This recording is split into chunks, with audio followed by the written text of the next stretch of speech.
नमस्ते। प्रणाम आप सभी को। मंगल और मंगल के साथ में युति फल का जो ये है आज हम लोगों का आखिरी सेशन है।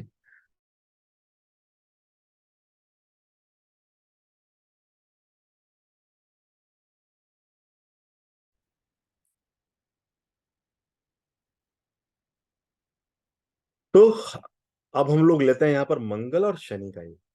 बड़ा विशेष योग है। आमतौर पर हम लोग मानते हैं कि मंगल और जो शनि की युति है ये व्यक्ति को अशुभ फल प्रदान करती है और केवल अशुभ फल प्रदान करती है। देखिए ऐसा नहीं है। मंगल और जो ये शनि का जो योग है एक्चुअली ये आप मान करके चलें कि किसी भी अगर ये मंगल और शनि का कॉम्बिनेशन नहीं हो तो किसी भी प्रकार के यांत्रिक यानी इंजीनियरिंग काइंड ऑफ वर्क जितने भी हैं, जितने भी हार्ड जॉब्स हैं, वो कोई भी संभव नहीं हो सकते। वो है आपका मंगल और शनि का। तो देखिए सबसे बड़ी बात यह है कि शनि यहां पर अ, कर्म का कारक ग्रह है। जब मंगल और शनि की युति बन जाती है किसी कुंडली के अंदर तो शनि कर्म का कारक ग्रह है और मंगल जितनी भी है मशीन से रिलेटेड कारक ग्रह है। मशीन का है, पत्थर का है, स्टोन का मान करके चलें आप, अग्नि का है।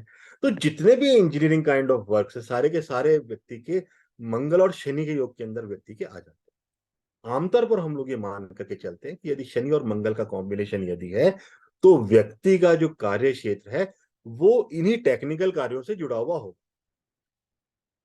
बहुत बार ये राशियों के अनुसार यदि बुध की राशियों के अंदर बैठा हुआ है तो ये फाइनेंशियल साइड के अंदर भी व्यक्ति को लेकर के जाता है। बट आमतौर पर हम लोग मान करके चलते हैं कि शनि मंगल का कॉम्बिनेशन इज सिंपल मींस कि जो व्यक्ति है वो यांत्रिकी, उसका जो कार्य क्षेत्र है वो किसी न किसी प्रकार से तकनीकी क्षेत्र के अंदर जुड़ा हुआ है।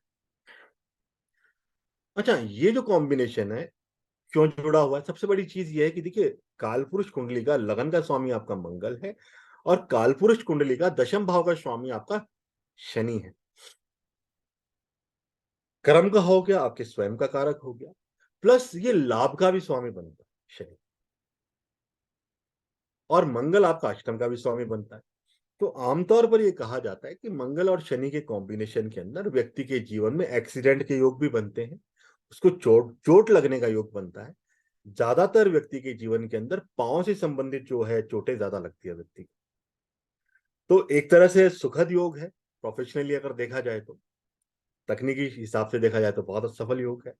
और यदि वैसे देखा जाए तो ये एक्सीडेंट्स या इस तरह की कुछ परेशानियां व्यक्ति के जीवन में देता है। एक चीज और कही गई है यहाँ पर, यदि इस योग के अंदर कोई शुभ ग्रह का संबंध ना हो तो शनि कर्म का कारक है और मंगल जो है बेसिकली आपका एरोगेंस का कारक है। तो जिस भी कुंडली के अंदर ये शनि और मंगल का कॉम्बिनेशन बनता है, पहली चीज व्यक्ति का जो कर्म क्षेत्र है वो सबसे पहला जो कर्म व्यक्ति के जीवन में आता है वो बहुत बड़े लेवल का नहीं होता।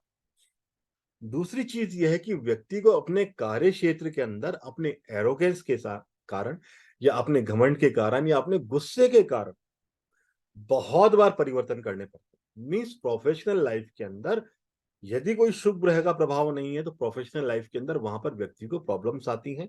बार बार उसका जो प्रोफेशनल लाइफ है वो चेंज होती है। ये एक नकारात्मक बिंदु है। बड़ा भाई जो है शनि बड़े भाई का कारक ग्रह भी है। तो ऐसी स्थिति में कहा जाता है कि जो बड़ा भाई है उसके जीवन के अंदर बड़े भाई के साथ में उसका जो जीवन है वो संघर्षमय व्यक्ति का रहता है। उसको भी चोट लगने का जो है एक योग बनता है, उसको चोट लगे व्यक्ति को। स्त्री कुंडली के अंदर यदि देखा जाए तो मंगल पति का कारक है और शनि जो है आपका तकनीक के लिए भी मान सकते हैं, हम लोग कर्म क्षेत्र के लिए भी मान सकते हैं। इन जनरल कहा जाता है कि यहाँ पर जो व्यक्ति है, जो हस्बैंड है, उसके अंदर कुछ ना कुछ लेजीनेस व्यक्ति के साथ में जुड़ी हुई हो सकती है। प्लस यदि तकनीकी से रिलेटेड उसका कार्य है तो व्यक्ति के लिए अच्छी स्थिति बनती है। कुल मिलाकर के अगर मैं इस फल का इस युति का अगर मैं फल बताऊं तो ये मान करके चलें कि ये बहुत अच्छा, युति बहुत अच्छी है। व्यक्ति में साहस भी होता है, अपने कर्म क्षेत्र क्षेत्र में तकनीकी भी जोड़ते हैं और ये व्यक्ति डरते नहीं है किसी कार्य को करने से। तो ये एक अच्छा फल है। बाकी अन्य ग्रहों के ऊपर निर्भर करता है, किस राशि के अंदर उसके अंदर निर्भर करता है। और जैसा हमने शायद लास्ट वाले जो वीडियो था, उसमें मैंने आप लोगों को बताया था कि जिस भी राशि के अंदर ये योग बना हुआ हो, उस वीडियो के अनुसार आप जाकर के चेक कीजिए और उसका फल आप देखिए, उसके अंदर राशियों के अंदर जो फलादेश हैं वो थोड़े थोड़े से आपके बदल जाए। अब एक योग बनता है यहां पर मंगल और राहु का योग। देखिए, मंगल और राहु का योग शुभ योग नहीं माना जाता। देखिए, यदि ये योग अगर मान लीजिए केंद्र स्थान के अंदर बना हुआ है या त्रिकोण स्थान के अंदर बना हुआ है, तो कई बार ये शुभ फल भी नेटिव को प्रदान करता है। लेकिन आमतौर पर जो मंगल और राहु का कॉम्बिनेशन है, ये बहुत ज्यादा अच्छा कॉम्बिनेशन नहीं है। राहु रुकावट का कारक ग्रह है। इसे सर्प का मुंह बोला जाता है राहु को बेसिकली। तो ये कॉम्बिनेशन अगर यदि मंगल और राहु का कॉम्बिनेशन किसी चार्ट के अंदर है, तो यदि पुरुष का चार्ट है, तो वहां पर कहा जाता है कि व्यक्ति के जो छोटा ब्रदर है उसके एक्सीडेंट के चांसेस बनते हैं। स्त्री कुंडली के अंदर यदि मंगल जो है हस्बैंड का कारक, इसका मतलब जो हस्बैंड है उसके एक्सीडेंट वगैरह के चांसेस बनते हैं। यदि ऐसा नहीं हो, तो राहु जो डेमोन है, बेसिकली राहु जो है राक्षस जो है, उसकी प्रवृत्ति व्यक्ति के अंदर आएगी। मीन्स किसी न किसी प्रकार का एडिक्शन वहां पर व्यक्ति को हो सकता है, यदि शुभ प्रभाव ना हो। यदि इस कॉम्बिनेशन के अंदर शुभ प्रभाव बनता है, तो जो नकारात्मकता है वो अपने आप बदल जाती है, चेंज हो जाती है। सो मंगल और राहु का कॉम्बिनेशन बहुत अच्छा कॉम्बिनेशन नहीं है। किसी भी चार्ट के अंदर यदि ये कॉम्बिनेशन बनता है, तो आवश्यक है कि वहां पर राहु के उपाय किए जाए, या जो भी आपके लिए पॉजिटिव है, जो प्लेनेट पॉजिटिव है उसको हम लोग अच्छा बनाएं, और जो नकारात्मक है उसके लिए हम लोगों को दान वगैरह करने पड़ेंगे, या उसका पूजा पाठ वगैरह करना पड़ेगा।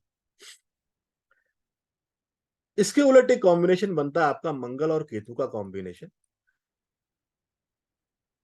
अच्छा, भूमि के लिए मैं बताना भूल गया। मंगल भूमि का कारक है, तो शनि जो है बेसिकली आपकी ओल्ड चीजें हैं, पुराने ट्रेडिशनल काइंड ऑफ चीजें हैं। इसका मतलब व्यक्ति के पास जो भूमि होगी वो ओल्ड मकान हो सकता है, पुराना मकान हो सकता है। सेम अगर मंगल के साथ में मंगल भूमि है, तो राहु जो है बेसिकली चरागाह है, खुला हुआ स्थान है, या ये शमशान भूमि वगैरह भी बताया गया है। तो मतलब ये है कि भूमि के आसपास चरागाह हो, ऐसी जमीन हो कि जो बोलता है ना कि बंजर जमीन हो, उस तरह की जमीन व्यक्ति के पास में हो सकती है।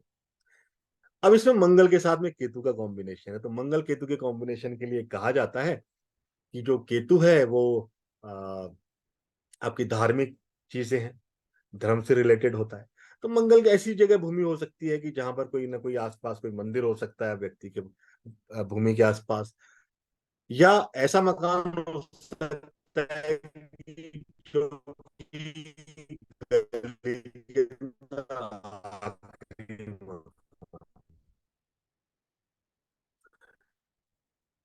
आखिरी मकान, या ऐसा मकान हो सकता है कि एकदम पतला सा होना चाहिए, लंबाई ज्यादा हो, उसकी चौड़ाई कम हो उस भूमि। उस प्रकार की भूमि मंगल और केतु के योग में बनती है को लेकर। पुरुष कुंडली के अंदर मंगल और केतु व्यक्ति का डिले के साथ में संपन्न होता है। डिलेज उस व्यक्ति को प्राप्त होते हैं, और यदि डिले के साथ में विवाह हो भी जाता है ना, तो व्यक्ति को कहा जाता है कि व्यक्ति अपने बच्चे या अपनी वाइफ, उनके अनुसार अपना जीवन यापन करते हैं, मतलब वो उनके प्रभाव के अंदर है। यदि स्त्री की कुंडली है, तो मंगल और केतु के योग के लिए कहा जाता है कि जो स्त्री का हस्बैंड जो है वो स्पिरिचुअल हो जाए, वो आध्यात्मिक हो जाए। तो इन दोनों ही कंडीशन के अंदर, चाहे स्त्री हो चाहे पुरुष हो, वहां पर मंगल और केतु का यदि युति है और शुभ प्रभाव जुपिटर का नहीं है वहां पर, तो व्यक्ति के विवाह जीवन के अंदर कुछ न कुछ इस तरह की असामान्य चीजें यहाँ पर हो सकती हैं। और बाकी तो बहुत सारे अन्य ग्रह जो सारे के सारे वर्क करते हैं। तो इस प्रकार से आप लोग कोई से भी ग्रह की युति फल आप लोग देख सकते हैं, काल पुरुष कुंडली को मुख्य आधार मान करके, और वो ग्रह कोई सा भी हो सकता है। इवन हम लोग यहाँ चाहे तो हम लोग तीन तीन ग्रहों का कॉम्बिनेशन भी हम लोग यहाँ पर बना सकते हैं। आशा करता हूँ कि जो विषय है वो आप लोगों के लिए लाभप्रद रहेगा, ज्ञानवर्धक रहेगा। और देखिए, बहुत छोटे छोटे सिग्निफिकेशन लिए हैं जो, ताकि वीडियो छोटा रहे और आप लोग देख भी सके, और मेन बिंदु ये है कि आप बेसिक आप समझ सके।